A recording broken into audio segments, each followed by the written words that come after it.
abahnya tuh kayak begini nih. Jadi saya anggap, wah ini orang Kristen nih, orang Kristen yang nanti akan takut. Itu ternyata bukan. Saya lihat lagi kayak Ustadz Nababan, si Ustadz Moko Bintang. Saya lihat orang-orang istilahnya orang-orang Kristen yang mualaf. Wah, saya senang tuh melihatnya. Orang-orang Kristen mualaf baru begitu. Terus saya lihat banyak seorang mualaf-mualaf tuh yang kayak Erinda Handono gitu. Tapi saya perhatiin, saya lihat lagi, kok dia pada ngebohong dengan statusnya dia gitu. Yang latar belakangnya sebetulnya bukan pendeta, dia ngaku pendeta. Yang latar belakangnya biarawati sebetulnya bukan biarawati. Kan sekarang zaman sudah bisa kelihatan, Pak. Akhirnya saya ngelihat lagi, Pak, ini seorang murtadin. Gitu. Nah, seorang murtadin itu, kalau saya lihatin, ya dia selesai jadi pindah dari seorang Kristen, dari Islam pindah ke seorang Kristen itu, kok dia bicaranya baik, gitu. Bicaranya nggak menghujat, gitu. Bicaranya nggak menceritakan tentang Al-Quran. Gitu. Kok kalau orang-orang yang mualaf masih menceritakan tentang Alkitab. Saya dengar Ustadz Abdul Somad. Jadi sebelumnya saya udah dengar Ustadz Abdul Somad itu bagaimana. Saya dengar Ustadz Abdul Somad itu yang ceramahnya ceritanya ada seorang bertanya kepada saya gitu. Bapak, saya kalau ngelihat salib itu saya gemeteran gitu. Kenapa itu, Pak? Somad itu bilang begini, oh itu ada jin kafir. Jadi ada jin kafir, tangan dia sambil dibentangin sampai pala dia, oh madep kiri apa madep kanan gitu. Nah, gitu. Itu saya herannya, Pak. Saya merasa kesel, saya merasa sakit hati sama.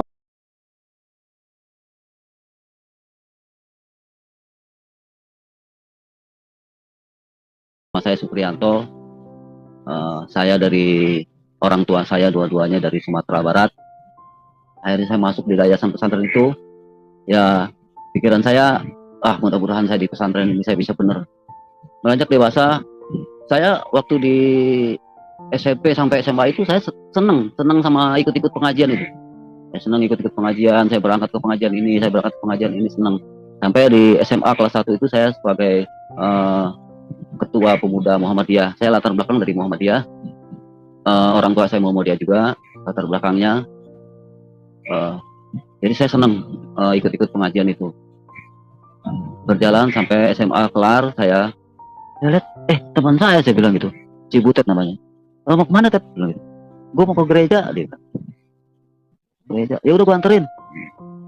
Saya anterin apa naik anter. Sampai di pintu gerbang gereja itu, saya nggak tahu itu gerejanya gereja apa, saya pintu gerbang. Jadi antara pintu gerbang dengan pintu gereja itu kan agak jauh tuh, Pak. Pintu gerbang dengan pintu gereja itu agak jauh. Saya lihat ada orang ngawai tangan saya gitu. Ngawai tangan saya, itu pakai jubah putih panjang gitu. Cuman saya bingung. Kelihatan dari jauh itu kayak orang yang pernah saya lihat di gambar gitu. Ya udah saya abaikan dulu itu. Ya udah, saya anggap itu. Tapi sebelum mimpi itu saya ada mimpi satu dulu. Pertama, saya lagi bawa mobil juga, tuh. Tiba-tiba ada tulisan Jalan Kristus gitu. Nah, saya bilang, ini Jalan Kristus. Kayak jalan nama Kristus itu kayak nama-nama orang Kristen gitu kan. Kok jalan begitu ya? Ya udah, saya setelah bangun saya abaikan. Terus mimpi yang kedua tadi saya ketemu teman saya itu antar ke gereja, sampai sempat saya bilang gini, Ted, ntar kalau mau ke gereja lu telepon gua aja atau WA gua, ntar gua anterin. Itu hampir jarak mimpi itu hampir setahun tuh, Pak, jarak mimpi. Cuman saya anggap itu iblis, karena saya dulu di agama Islam itu kalau mimpi-mimpi yang seperti itu ya itu datangnya dari itu sih. Jadi saya anggap seperti itu. Tapi itulah, semenjak saya ketemu itu, mimpi pertama mimpi ketemu Jalan Kristus, kedua mimpi dengan ketemu melihat orang yang seperti ada di gambar itu ngawai saya. Di situ saya goncang dengan sholat saya. Tetapi pendamping saya itu pernah bilang gitu, bukan karena sholatnya kamu bisa ketemu dengan Allah, tapi karena imanmu, karena yakinnya. Jadi kita harus yakin. Jadi kalau kita benar-benar yakin sama Allah itu, Allah pasti ridho. dalam hati saya gini Pak, ya Allah saya ini udah nggak benar, saya bilang. Saya ini udah nggak sholat, udah jarang sholat. Walaupun saya tetap saya memuji, tetap saya hati saya itu Allahu Akbar itu tetap gitu. Tapi saya apa pantas saya ini masih bisa ngobatin orang? Gitu. Tapi karena memang saya diminta apa yang mohon-mohon diminta itu. Kalau saya berangkat juga. Saya sholat sunat dulu, jadi kalau sudah terdesak seperti itu Pak, namanya saya sholat sunat itu namanya sholat sunat. Kalau saya sholat sunat, saya bilang gini, ya Allah, saya ini orang yang berdosa ya. Saya sudah mengingkari perintahmu ya Allah. Saya bilang. Tetapi ada orang yang minta tolong sama saya ya Allah. Atas izinmu ya Allah.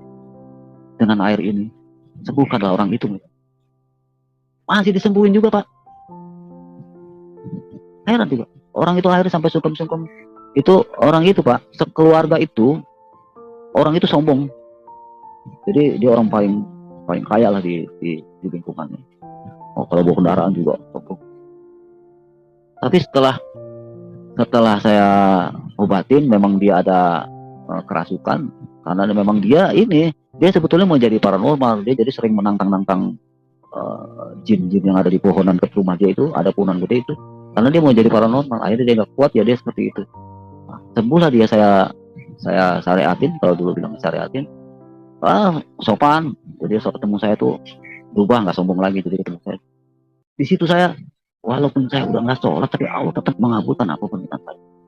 Nah, itu katanya karena keyakinan saya sama Allah. Nah, tadi dari ketemu mimpi tadi yang terakhir dengan bisikan, dari situlah saya mulai sudah goncang. Nah, berjalan tuh Pak, setelah COVID ini, pas masuk COVID, kan karena saya udah goncang tuh, saya udah goncang, saya udah sholat, saya udah jarang, udah. Akhirnya saya sering main-main aja gitu kan, kadang-kadang ikut karaokean segala macam. Pas COVID itu tidak ada karaoke yang buka, akhirnya saya main HP Pak. Saya lihat HP karena memang saya senang sama dengar dakwah gitu, saya senang dengar dakwah. Saya lihat tuh HP, saya lihat tuh dakwah Yahya Waloni. Wah, Yahya Waloni lagi perang sama Esta Soro ya Pak namanya Pak. Nah, lagi perang di situ. Saya lihat, wah, Yahya Waloni. Saya pikir waktu itu dia orang Kristen yang mempelajari Al-Quran, dan dia akan melencengkan. Karena guru saya ngaji waktu dulu tuh pernah bilang, nanti ada seorang orang Kristen yang dia memahami tentang isi Al-Quran, dan dia akan membelokkan. Nah, saya bilang ini dia orangnya nih. Saya bilang nih Yahya Waloni ini orangnya. Ini orang Kristen yang bisa membelokkan. Nanti akan, kalau kita dengar, dia akan membelokkan ayat-ayat Al-Quran. Kenapa? Ceramahnya tuh kayak begini gitu. Jadi saya anggap, wah ini orang Kristen yang nanti akan bagus. Itu ternyata bukan. Saya lihat lagi kayak Ustadz Nababan, si Ustadz Moko Bintang. Saya lihat orang-orang, istilahnya orang-orang Kristen yang mualaf. Wah, saya senang tuh melihatnya. Orang-orang Kristen mualaf pada begitu. Terus saya lihat banyak seorang mualaf tuh yang kayak Erinda Handono gitu. Tapi saya perhatiin, saya lihat lagi, kok dia pada ngebohong dengan statusnya dia gitu. Yang latar belakangnya sebetulnya bukan pendeta, dia ngaku pendeta. Yang latar belakangnya biarawati, sebetulnya bukan biarawati. Kan sekarang zaman sudah bisa kelihatan Pak. Akhirnya saya ngelihat lagi Pak, ini seorang murtadin gitu. Nah, seorang murtadin itu, kalau saya lihatin, ya dia selesai dari pindah dari seorang Kristen, dari Islam pindah ke seorang Kristen itu, kok dia bicaranya baik gitu. Bicaranya nggak menghujat gitu. Bicaranya nggak menceritakan tentang Al-Quran gitu. Kok kalau orang yang mualaf masih menceritakan tentang Alkitab. Saya dengar Ustadz Abdul Somad. Jadi sebelumnya saya udah dengar Ustadz Abdul Somad itu bagaimana. Saya dengar Ustadz Abdul Somad itu yang ceramahnya ceritanya, ada seorang bertanya kepada saya, Bapak, saya kalau ngelihat salib itu saya gemeteran gitu. Kenapa itu Pak? Somat itu bilang begini, oh itu ada jin kafir. Jadi ada jin kafir, tangan dia sambil dibentangin sampai pala dia, oh madep kiri apa madep kanan gitu. Nah, gitu. Itu saya herannya Pak, saya merasa kesel, saya merasa sakit hati sama orang itu, sama Abdul Somad itu, saya sakit hati. Kok Ustadz Abdul Somad seperti itu, yang sekolahnya tinggi, yang sekolahnya sudah kemana-mana, kok ahlaknya seperti itu? Jadi maksud saya, dia nggak usah harus bilang ada segala macam ada jin. Saya bilang gitu. Itu sama juga sudah menghina agama orang. Saya bilang gitu. Sudah menghina. Kan sudah ada dia, pernah saya dengar katanya kalau kita menghina atau melecehkan agama sesembahan orang lain, dan Allah kita juga akan dilecehkan. Gitu. Saya tersinggung begitu karena saya sangat memuliakan Allah, saya sangat memuliakan Nabi Muhammad, gitu. Tapi ini si Somad ngomongnya kayak begitu, gitu kan? Saya merasa sakit hati, tersinggung. Sama juga menurut saya, jadi dia tidak memuliakan Allahnya dan dia tidak memuliakan Rasulullah. Nah dari situ Pak, dari situlah saya pengen tahu apa sih isi Alkitab itu. Kok sampai sebegitunya Somad menghina sesembahan orang. Saya pengen tahu isi Alkitab bagaimana. Tapi puji Tuhan, melalui HP tiba-tiba saya bisa dapat Alkitab. Saya baca Alkitab Pak. Padahal dulu saya kalau bilang megang Alkitab itu haram, nggak boleh.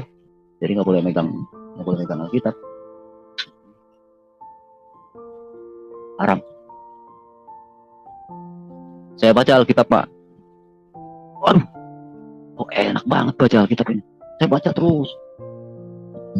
Seneng saya baca tuh Pak. Baca Alkitab.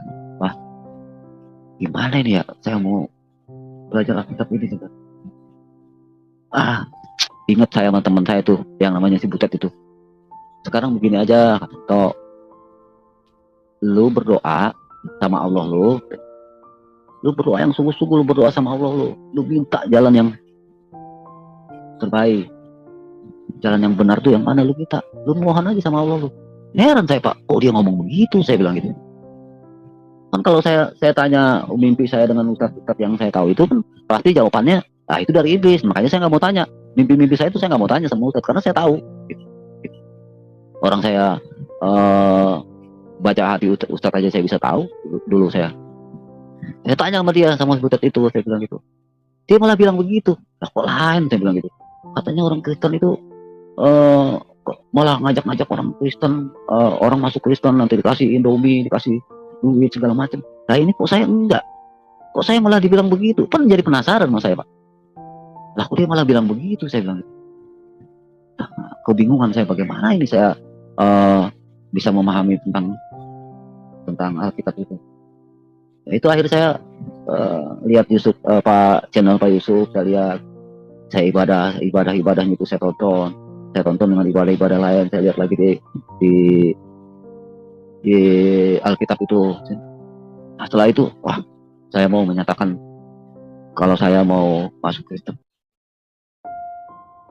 Jadi hampir 2 tahun yang lalu, saya pengen masuk Kristen tuh gimana ya. Saya datang ke gereja ini, pernah saya datang ke gereja ini, wah gerejanya serem amat, tinggi gitu Pak, tinggi, terus gambarnya apa gitu, gitu, serem amat gitu. Udah akhirnya saya bingung, saya mau masuk gereja mana. Tiba-tiba saya ada masuk gereja itu Pak begitu serem. Yang penting saya menyatakan saya mau pindah iman dulu. Pindah iman dulu. Akhirnya saya nulis pernyataan, saya menandatangani sampai pakai metrai. Jadi ikut katekisasi saya 2 tahun Pak, karena COVID. Jadi karena COVID, jadi ntar katekisasi, ntar enggak. Tapi perjalanan kenapa saya bisa terima Tuhan Yesus itu berawal dari saya merasa saya kecewa dengan yang apa saya muliakan. Saya kecewa dengan baginda Nabi Muhammad Rasulullah SAW. Saya kecewa dengan, mohon maaf, dengan isi Al-Quran. Apa Al-Quran itu firman Tuhan.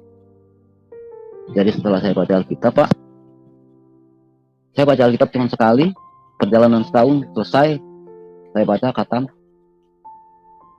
Akhirnya saya belajar Al-Quran. Makanya begitu banyak saya malah mempelajari tentang Al-Quran. Kecewa, saya belajar Al-Quran, saya belajar hadis, saya ngeliat tafsir. Sekarang mau belajar apa? Mau belajar hadis, saya tinggal lihat di pakai HP udah kelihatan hadisnya. Dulu susah, harus beli bukunya mahal. Dan lagi pula saya dari latar belakang Muhammadiyah itu nggak pakai, maksudnya bukan hadis itu nggak begitu ini, karena Muhammadiyah itu baca Al-Quran, ayat bahasa Arabnya, baca Al-Qurannya terjemahnya. Jadi nggak. Tapi setelah terjadinya kekecewaan saya sama Yahya Waloni, sama Somad, akhirnya saya mempelajari tentang Al-Quran. Kecewa saya dengan isi Al-Quran. Kecewa dengan hadis-hadis saya. Jadi karena apa, Pak? Saya, semua doa saya sudah dikabul. Sampai anak saya yang terakhir semua sudah dikabul.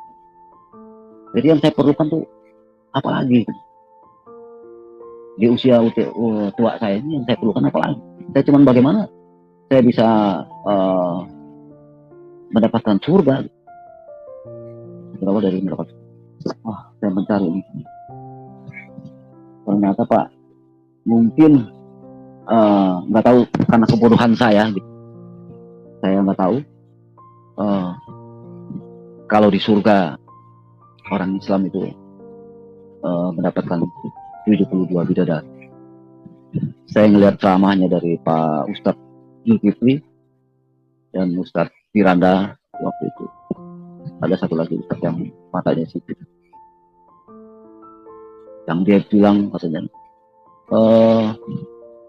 apa yang kita dapat nanti di surga? Dia bilang, aduh, kayaknya saya dengar ngomong itu sampai apa? Aduh, malu saya ngomongnya kali. Nah, nanti kita di surga, kita mendapatkan 72 bidadari, 72 atau 73 bidadari. Kita akan mendapatkan 73 bidadari dan pekerjaan kita sepanjang hari hanya memecahkan keperawanan bidadari, pecah perawan lagi, pecah perawan lagi. Jijik saya dengarnya, Pak. Saya orang nggak benar, saya tukang mabuk. Tapi saya dengar orang ceramah itu kok begitu. Emang apa ada hadis seperti itu? Apa ada di Al-Quran seperti itu? Yang penting kan kebodohan saya nggak mempelajari tentang Al-Quran atau tentang hadis. Ternyata memang ada. Kalau di Al-Quran saya baca di surat Yasin ada, tapi bunyinya bukan 73 bidadari. Bunyinya nanti kita di surga mendapatkan kenikmatan. Saya nggak terima. Saya merasa kok mendapatkan kenikmatan, saya bilang gitu. Kalau mendapatkan nikmat saya bisa terima. Karena apa? Saya di saat saya berzikir, waktu itu di saat saya berzikir terus panjang malam saya berzikir, tiba-tiba saya ada di suatu, saya masih duduk bukan di mimpi, Pak, lagi berzikir gitu, tiba-tiba saya ada di suatu halaman rumput, saya berzikir sila di situ rumput, sampai ukuran itu udah sejuk rasanya gitu. Wah, ya Allah, betul nikmatnya saya memuji nama Allah. Allahu Akbar, Allahu Akbar. Saya merasakan, nggak tahu, saya namanya belum tahu surga, apa ini surga gitu. Jadi waktu saya saat berzikir itu bukannya mimpi ini, saya istilahnya saat saya berzikir itu tiba-tiba melayang gitu. Tiba-tiba saya sepertinya ada di suatu tempat seperti itu waktu saya berzikir. Karena saya bukannya kalau kita, saya jadi berasa saya ngajarin orang. Saya nih merasa kalau saya memuji nama Allah itu, Allahu Akbar, Allahu Akbar, Allahu Akbar, Allahu Akbar, itu kadang-kadang suka terpikir dengan bagaimana ini besok punya duit apa enggak, bagaimana ini besok ikan saya makan apa enggak. Wah, jadi kagak, kalau di Islam itu bilang enggak khusyuk. Jadi khusyuk kita memuji-muji nama Allah. Ya, saya yang namanya kita bisa khusyuk memuji nama Allah itu ya di surga nanti gitu. Karena guru saya juga pernah bilang kalau kita mau ketemu sama Allah ya banyaklah berzikir, nanti kita di surga waktunya kita bisa melihat Allah, waktunya kita bisa memuji Allah. Itu guru saya ngomong gitu, Pak. Tapi kok di sini di ceramah ini saya bilang itu di surga mendapatkan 73 bidadari, kerjaan kita begitu. Nah, berarti itu harinya ada berapa? Kalau di sini sekarang di dunia ini ada sebulan 30 hari gitu kan. Kalau 70 hari berarti soalnya dia ada sebulan apa enggak ada. Jadi nggak kenal hari, mungkin kerjaan kita cuma begitu aja. Kapan kapan kapan memuji nama Allah kalau kerjaan kita begitu? Sakit hati saya kecewa kalau memang surganya Islam itu mendapatkan 73 bidadari. Yang kecewa lagi saya dengan hadis Rasul. Ya, kembali lagi karena kebodohan saya. Mungkin saya nggak tahu karena saya nggak belajar. Baru tahu, Pak, kalau Aisyah itu istrinya Nabi Muhammad itu umurnya dinikahin 6 tahun. Persetubuhi 9 tahun. Di situ saya juga kecewa dengan Nabi yang begitu saya muliakan.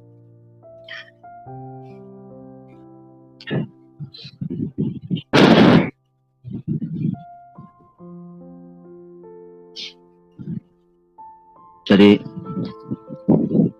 ada hadis Nabi, hadis Rasulullah. Saya juga tahu akhirnya saya melihat hadis karena ada juga yang ceramah, ada juga hadisnya saya baca kalau Nabi Rasulullah itu mati diracun. Saya kecewa juga sama Nabi Muhammad Rasulullah yang saya agung-agungkan. Saya juga kecewa dengan hadis Rasulullah yang ada hadis tentang menyusui orang dewasa. Banyak hadis-hadis setelah saya baca hadis-hadis yang kecewa, banyak. Kecewa saya dengan Al-Quran. Al-Quran itu firman Allah. Firman Allah yang saya yakini, yang saya anggap mulia, yang saya anggap firman Allah itu Allah yang Maha Kuasa, Allah itu yang Maha Mulia.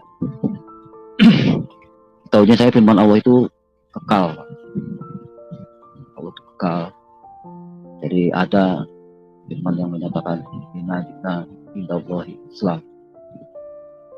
Saya juga nggak tahu waktu itu kalau bunyinya agama yang diridhoi Allah itu agama Islam. Jadi menurut pemahaman saya tentang ketuhanan, pemahaman saya tentang 99 asma Allah, Allah itu nggak menciptakan agama. Allah itu maha pengasih, maha penyayang. Allah itu tidak melihat latar belakang orang itu Islam, Kristen, Cina, tinggal. Allah itu mengasihi, jadi semua itu dikasihi. Yang saya paham. Jadi Allah itu tidak membedakan apa yang Allah ciptakan, semua dibagi rejeki. Menurut pemahaman saya tentang Allah. Saya kecewa dengan isi Al-Quran yang menyatakan perangilah orang Nasrani, orang Yahudi. Saya pernah tanyakan masalah itu dengan katanya itu waktu zaman perang. Ayat itu waktu zaman perang. Jadi saya berpikir berarti ayat firman Tuhan itu tidak kekal. Masa firman Tuhan itu bisa ada waktunya? Firman itu bisa menyatakan itu firman waktu perang. Taunya saya firman Allah itu ya hari ini Allah berfirman untuk selama-lamanya sampai hari kiamat. Jadi nggak ada. Jadi menurut saya itu perkataan Allah itu nggak bisa ditafsir. Nah, itu dia mentafsirkan. Hanya itu ada tafsir, ada hadis. Tafsirkan itu zaman perang. Di situ saya nggak terima juga. banyaklah Pak. Saya takut menjadi eh, dianggapnya nanti melecehkan atau menghina agama Islam. Tapi sebetulnya saya hanya kecewa. Saya hanya kecewa dengan Al-Quran. Saya kecewa dengan Nabi Muhammad. Karena setelah saya pelajari, yang selama ini saya nggak pernah mempelajari tentang Al-Quran, yang selama ini saya tidak pernah mempelajari tentang hadis, setelah saya pelajari, setelah saya lihat seorang ustadz, seorang mualaf-mualaf atau seorang murtadin, saya sudah tonton semua banyak. Jadi saya kecewa. Bukannya saya apa sama Allah saya kecewa? Enggak. Karena Tuhan itu cuma satu, Allah itu cuma satu. Jadi saya tidak kecewa dengan akhirnya saya bisa terima Tuhan Yesus setelah saya baca kitab. Akhirnya saya merendung, saya belajar dari hasil kekecewaan saya. Saya menerima Tuhan Yesus bukannya saya dapat mimpi itu Tuhan Yesus melambai-lambai. Tidak, Pak. Saya belajar. Saya mencari jalan kebenaran. Yang dinyatakan Tuhan Yesus itu saya belajar dari orang melecehkan tentang Tuhan Yesus itu. Tuhannya orang Kristen itu ada 3. Itu dari situ saya kaji, Pak. Saya kaji dengan Tuhan yang orang itu menyatakan Tuhan ada 3. Karena memang dari hasil saya belajar dari guru saya yang sebelum itu kan namanya mengkaji diri. Pada waktu itu saya mengkaji diri, hanya mengkaji diri saya. Kaji diri saya nih. Jadi kalau saya misalnya saya bisa tahu kalau orang itu mengatakan itu sesat, lu sesat, orang agama itu sesat, atau aliran itu sesat. Berarti kalau mulut kita bilang itu sesat, berarti kita sesat. Seperti itu palsu, kitab itu palsu. Berarti kitab yang dia pegang itu palsu. Jadi pemahaman tentang mengkaji diri saya itu kita saat kita bicara kita ada kaca di dalam diri kita. Di dalam kita tuh di muka kita ada kita. Karena kenapa memang guru saya itu Pak, waktu itu tuh dia sangat menjaga telinganya, sangat menjaga ucapannya, sangat menjaga hidungnya. Makanya saya berat sebetulnya kalau ukuran saya untuk harus menerima Tuhan Yesus. Semua dijaga. Jadi setelah saya kaji ya itu memang akhirnya saya melihat Ustaz saya walau dibilang palsu gitu kan, Ustaz Alkitab itu palsu, berarti itu palsu. Kayak Ustaz Kaslim yang bilang Bible ini cuman 12% yang benernya, yang sisanya nggak benar. Berarti kalau menyatakan itu saya kaji lagi, saya balik lagi, ntar kalau saya balik lagi Al-Quran itu 12% yang benar, yang sisanya orang bilang sesat, berarti kita sesat. Kenapa? Kalau memang hati kita bersih, kalau memang hati kita memang hati di jalannya Allah, kalau memang kita yakin Allah, kita nggak akan mencaci maki orang, Pak. Kita nggak akan menyesatkan orang. Kita nggak akan bilang sama orang, wah iblis lu, sakit jiwa lu, nggak akan. Karena hati kita nggak seperti itu. Hanya guru saya itu waktu itu menjaga. Jadi kalau ada orang lagi ngomongin orang gitu, misalnya ngobrolin orang, ya dia pergi Pak, dia jaga kupingnya, jangan sampai hatinya rusak. Memang sulit Pak, memang sulit untuk bagaimana supaya kita itu mempunyai hati yang bersih. Tapi memang belajar supaya kita jangan menyesatkan orang. Kalau kita bisa bilang orang itu sesat, atau kita bisa bilang itu orang iblis, atau kita bisa bilang orang itu sakit jiwa, berarti orang itu begitu juga, iblis juga, sakit jiwa juga, sesat juga. Karena kalau memang hatinya bersih, dia nggak akan bilang orang itu sakit jiwa, karena di hati dia nggak ada, hati dia bersih, nggak ada. Saya kaji dengan sesembahan orang Kristen 3.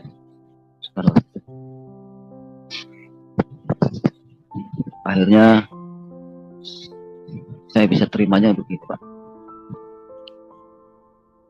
Di Islam memang Allah itu tidak kelihatan dan tidak terdengar, tidak bisa didengar dan tidak kelihatan. Memang iya, saya imani firman wahyu Allah melalui malaikat. Malaikat tidak kelihatan, disampaikan oleh baginda Nabi Muhammad Rasulullah Shallallahu Alaihi Wasallam. Dan dia juga tidak bisa lihat, tidak kelihatan, dan kita juga tidak boleh membayangkan bagaimana wajah Rasulullah.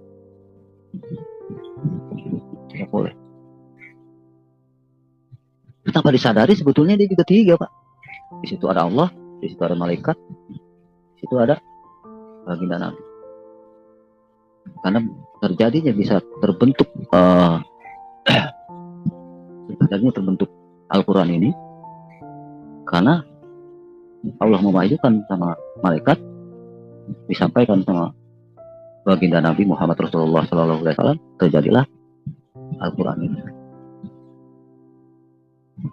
Yaitu kalau dikaji, karena orang Islam itu menyatakan sesembahannya orang Islam itu, orang Kristen itu tiga, tanpa disadari sebetulnya itu juga tiga. Tiga jadi satu. Allah, malaikat, Nabi Muhammad jadi satu. Karena terbentuknya ada ini, di sini ada Allah, di sini ada wahyu, ada malaikat, di sini ada Nabi Muhammad. Karena wahyu Allah itu disampaikan oleh malaikat, disampaikan lagi sampai Muhammad. Mana ada pertentangan yang saya bilang kalau wahyu ini kekal, wahyunya Allah itu kekal. Kenapa Allah merintahkan sholat itu dari 50 sampai 30 sampai 5 waktu itu sudah kekal, sudah nggak kekal. Banyak lah, banyak sebetulnya yang saya catat, Pak. Kalau saya bahas tentang Al-Quran takutnya saya salah dan saya menjadi masalah. Saya merenung tentang Allah, saya merenung tentang kenapa itu saya bisa, hati saya bisa merasa kok saya pengen terima Yesus. Jadi saya kajinya seperti ini, Pak. Saya pengen tahu jadi yang nyata menurut logika juga saya. Allah berfirman, turunlah firmannya menjadi manusia. Kan saya baca itu Allah berfirman, turun firman menjadi manusia. Firman itu menjadi manusia, yaitu Yesus. Akhirnya firman itu berfirman. Jadi karena memang firman itu manusia itu berfirman kepada murid-murid. Saya bisa terima itu kok. Oh iya ya, Allah itu kan maha kuasa. Allah bisa menjadikan apa aja. Allah bisa menjadikan firmannya apa aja. Orang firman menjadi buku aja, orang imani. Di situ saya, wah iya, karena memang ini ketemu langsung. Jadi nggak ada yang saksinya ada gitu. Jadi di sebelah itu nggak ada saksinya, tuh wahyunya disampaikan nggak ada saksinya. Tapi ini ada, saya baca Alkitab itu ada saksinya. Terus merasakan, wah ini benar ini. Saya bilang ini firman. Kalau dikatakan kalimat Allah itu menjadi manusia, ya iya. Kalau saya ngeliat di Al-Quran, ya Isa Al-Masih disebutnya. Kalau di sini disebutnya bilang Yesus. Di situ saya bisa bilang, wah ini benar ini, saya bilang. Allah itu berfirman menjadi manusia. Karena memang tujuan saya ingin mendapat surga, Kak. Saya sudah meyakinkan kalau itu memang firman yang menjadi manusia itu, saya sudah yakini itu firman yang menjadi manusia itu. Tuhan Yesus itu berfirman, tidak akan masuk surga kalau tidak melalui aku. Saya berpikir, ya iya. Kenapa kalau melalui yang sebelah banyak ada dosanya, sampai dosanya juga dosa dari sekarang sampai yang akan datang sudah diampuni. Tapi ini Tuhan Yesus tidak punya dosa dan memang tidak ada dosanya sama sekali. Wajar kalau seandainya sebagai Tuhan Yesus, sebagai manusia yang sepenuhnya manusia, dia berfirman atau dia berbicara, dia yang megang kunci surga istilahnya, dan dia orang umat itu tidak bisa masuk ke surga kalau tidak melalui dia, karena dia orang suci. Saya terima di situ, Pak. Setelah saya melihat cerita tentang Yesus disalib, saya baca tentang Yesus disalib, nggak tahu hati saya kenapa, Pak, tapi saya tuh nangis, keluar air mata. Saya nggak tahu kenapa saya merasakan begitu besarnya Tuhan Yesus berkorban. Dia rela mati karena untuk menyelamatkan umat.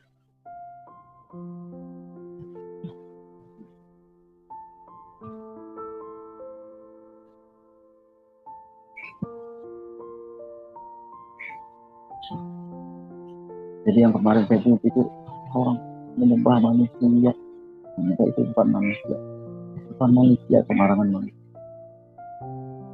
Ternyata itu memang Allah, memang Tuhan yang menjadi manusia, bukan manusia yang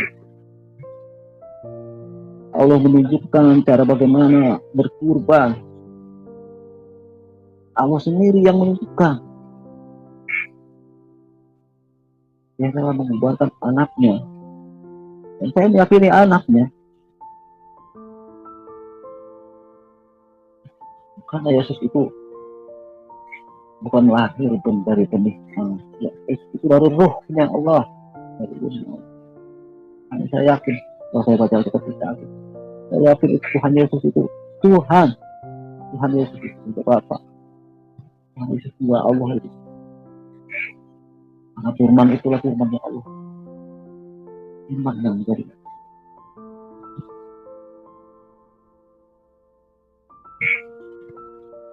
Itu sering saya menangis, Pak. Saya baca Alkitab, baca sejarah Yesus dari konsep.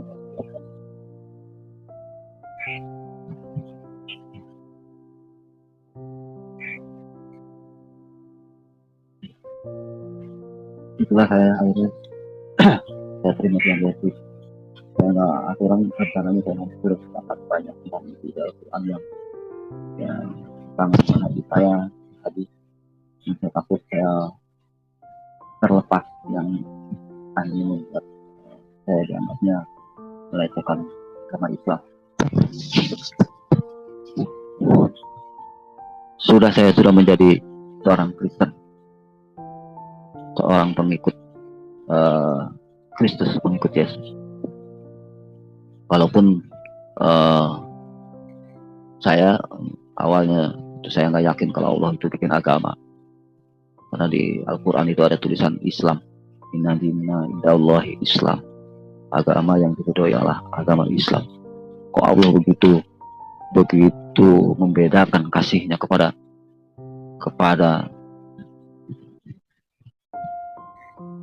kitab yang lain. Jadi cuma hanya Al-Quran yang benar. Jadi kitab yang lain, Zabur, Taurat, Injil, itu nggak benar. Kenapa Allah seperti itu? Akhirnya saya udah banyaklah saya kekecewaan saya. Setelah itu, Pak, saya dibaptis tanggal 10 Februari. Saya dibaptis. Setelah saya dibaptis, saya begitu takut saya untuk menyampaikan semua ini kepada istri saya, pada anak-anak saya, pada orang tua saya, kepada adik-adik saya. Saya begitu takut, walaupun di awalnya istri saya sudah sangat marah dan begitu kecewanya istri saya sudah merasa takut. Setelah saya dibaptis, saya menerima piagam semacam bukti pembaptisan saya. Saya telah menerima itu. Bingung saya bagaimana saya mau menyampaikan, dan takut saya bagaimana saya mau menyampaikan kepada anak istri saya, pada orang tua saya. Jadi takut saya rasanya. Akhirnya pas di Idul Fitri ini Pak, saya di Idul Fitri ini, saya malamnya berdoa atas nama Tuhan Yesus. Ya Tuhan, hari ini saya sangat memuji-muji nama-Mu Tuhan. Tunjukkanlah kuasa-Mu Tuhan,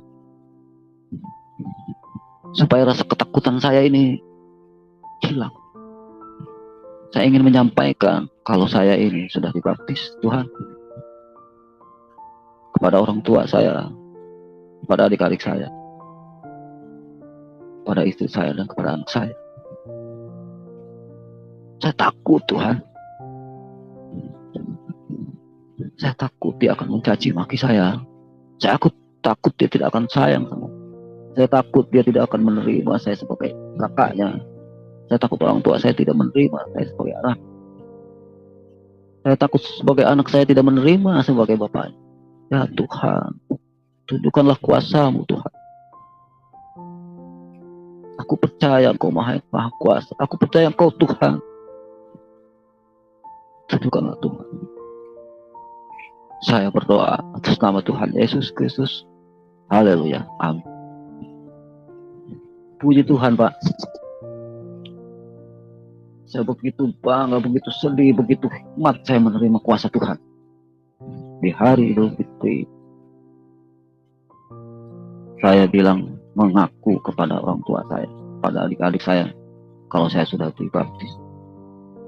Puji Tuhan, Tuhan tunjukkan kuasanya kepada saya Pak. Adik-adik saya yang saya anggap, yang saya pikirkan dia akan mencaci maki saya, karena pada dasarnya awalnya itu saya ini sebagai panutan bagi mereka. Tiba-tiba dia, walaupun saya ada pertanyaan-pertanyaan, tapi dia puji Tuhan bisa menerima saya. Dia bisa menerima saya, dia hanya berbicara ya Islam, mudah-mudahan bisa kembali ke jalan yang benar. Dan orang tua saya juga Pak. Aduh, karena ada adik sepupu saya yang murtad, bapaknya langsung mencoret namanya, usir dari keluarganya. Jadi adiknya uak saya itu kan bapak saya. Saya beranggapan bapak saya akan seperti itu, sama seperti itu, karena kakaknya juga seperti itu. Ada anaknya yang murtad, anaknya diusir dan dihapus dari kakak itu. Puji Tuhan, kita sudah mendengarkan kesaksian yang sangat memberkati, dan tentu setiap orang, tidak semua orang berani untuk membagikan kesaksian, dan tentu tidak semua orang juga akan setuju. Tetapi setiap orang berhak menceritakan perjalanan hidup dan keyakinan mereka.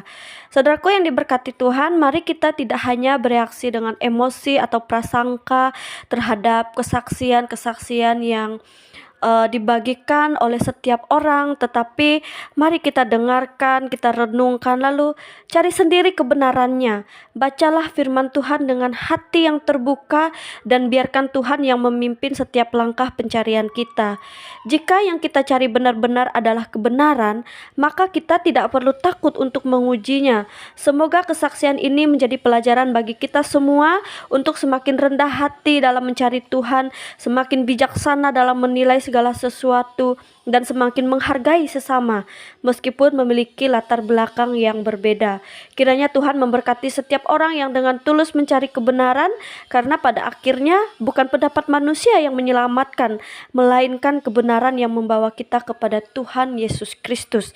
Sebelumnya saya mengucapkan terima kasih banyak untuk saudara, sahabat-sahabat Bible Beat Channel yang selalu setia mendukung Bible Beat Channel dengan cara like, komen, dan subscribe, dan juga selalu setia membagikan setiap video yang ada di channel ini.